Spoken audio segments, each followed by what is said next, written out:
হরে কৃষ্ণ। সুপ্রিয় ভক্তবৃন্দ, কেমন আছেন সবাই? আশা করি নিশ্চয়ই অনেক ভালো আছেন। নতুন একটি ভিডিও নিয়ে আপনাদের সামনে চলে আসলাম।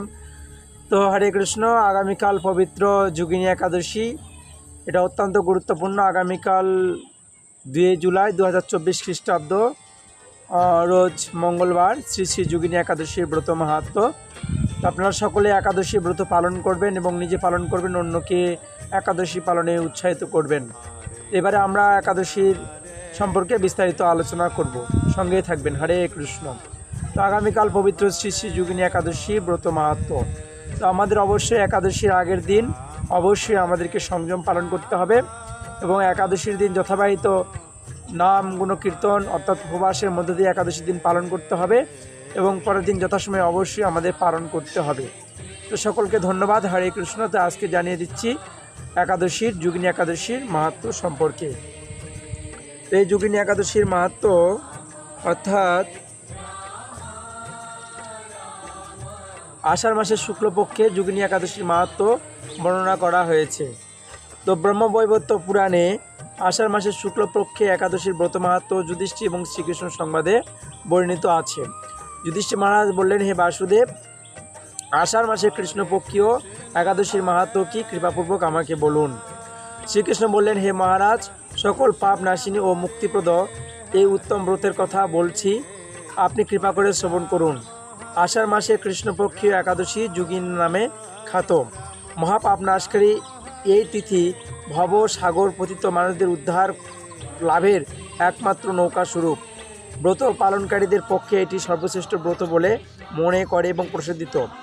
এ প্রসঙ্গে একটি আপনাকে পৌরাণিক কাহিনী আমি বলছি। হরে কৃষ্ণ। অলকানগরে শিবভক্ত পরায়ণ কুবের নামে এক রাজা ছিলেন।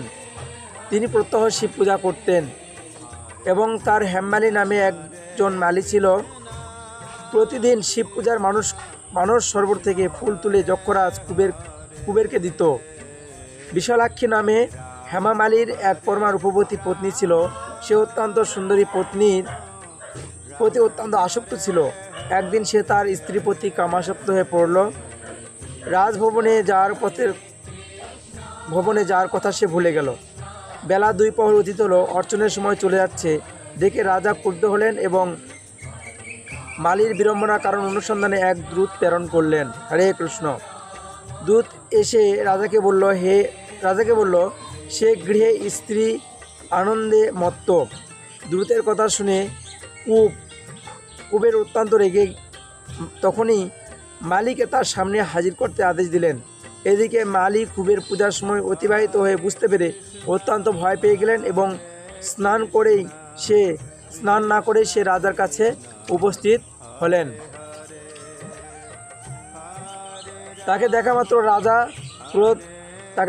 রাজা ক্রোধ বসে চোখ রাঙিয়ে বললেন, হে পাপিষ্ঠ দুরাচারী, তুই দেব পূজার পুষ্পান্তে অবজ্ঞা করেছিস, তাই আমি তোকে অভিশাপ দিচ্ছি। তুই শ্বেতকুষ্ঠগ্রস্ত হয়ে এবং তোর প্রিয়তমা ভার্যার সঙ্গে চিরবিয়োগ সংগঠিত হোক। এর নীচ, তুই এক্ষুনি এই স্থান থেকে ভ্রষ্ট হয়ে অধোগতি লাভ কর। কুবের এই অভিশাপে হেমমালিনীর পত্নীর সঙ্গে স্বর্গভ্রষ্ট হয়ে দীর্ঘকাল যাবৎ কুষ্ঠরোগ ভোগ করতে লাগলেন। রোগের যন্ত্রণায় তিনি দিন এবং অথবা রাত্রে সে সুখ পেত না। এভাবে শীত গ্রীষ্ম প্রচণ্ড বেদনায় বহু কষ্টে সে জীবনযাপন করতে লাগলো। কিন্তু দীর্ঘদিন মহাদেবের অর্চনের ফুল সংগ্রহের স্বীকৃতির ফলে সে শাপগ্রস্ত হয়ে বৈকুণ্ঠে শ্রেষ্ঠ শিবের বিস্মরণ কখনো হয়নি। একদিন হেমমালী ভ্রমণ করতে করতে হিমালয় পর্বতে শ্রী মার্কণ্ডেয় ঋষির আশ্রমে উপস্থিত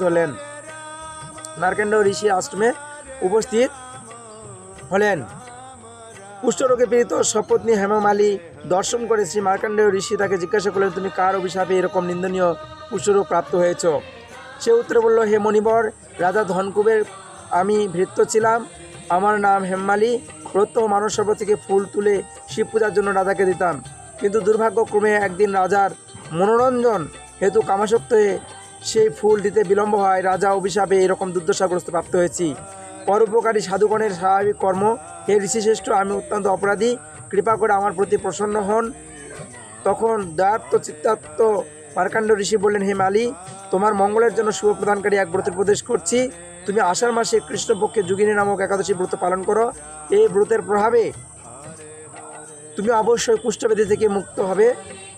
শ্রীকৃষ্ণ বললেন, ঋষির উপদেশ শুনে শ্রবণ করে হেমমালী তাকে প্রণাম জানালো এবং পরে তারা অত্যন্ত আনন্দে ঋষির আদেশে নিষ্ঠার সঙ্গে যোগিনী একাদশী ব্রত পালন করলো। এভাবে হেমমালী সমস্ত রোগ থেকে মুক্ত হলো এবং পত্নীসহ সুখে জীবনযাপন করতে লাগলেন। হে যুধিষ্ঠির মহারাজ, আপনার কাছে এই ব্রত প্রবাস মহিমা শ্রবণ কীর্তন করলাম। এই ব্রত পালনে 88,000 ব্রাহ্মণকে ভোজন করানোর ফল লাভ হয়। যে ব্যক্তি এই মহাপাপনাশকারী ও পুণ্য ফল প্রদানকারী যোগিনী একাদশী কথা পাঠ এবং শ্রবণ করে, সে অচিরেই সর্বপাপ থেকে মুক্ত হয়। হরে কৃষ্ণ। তো এই ছিল একাদশীর মাহাত্ম্য। তো সকলকে ধন্যবাদ। হরে কৃষ্ণ। সকলে একাদশী পালন করবেন এবং সকলে কৃষ্ণ ভক্তি লাভ হোক।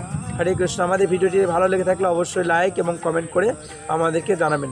সকলকে হরে কৃষ্ণ। হরে কৃষ্ণ কৃষ্ণ কৃষ্ণ হরে হরে, হরে রাম রাম রাম হরে। এবারে জানিয়ে দিচ্ছি আপনাদের একাদশী পালনের যে সময়সূচি সেটি জানিয়ে দিচ্ছি। বুধবার সকাল 5:15 থেকে 7:40 সময় পালনের শেষ সময়। হরে কৃষ্ণ। সকলকে ধন্যবাদ।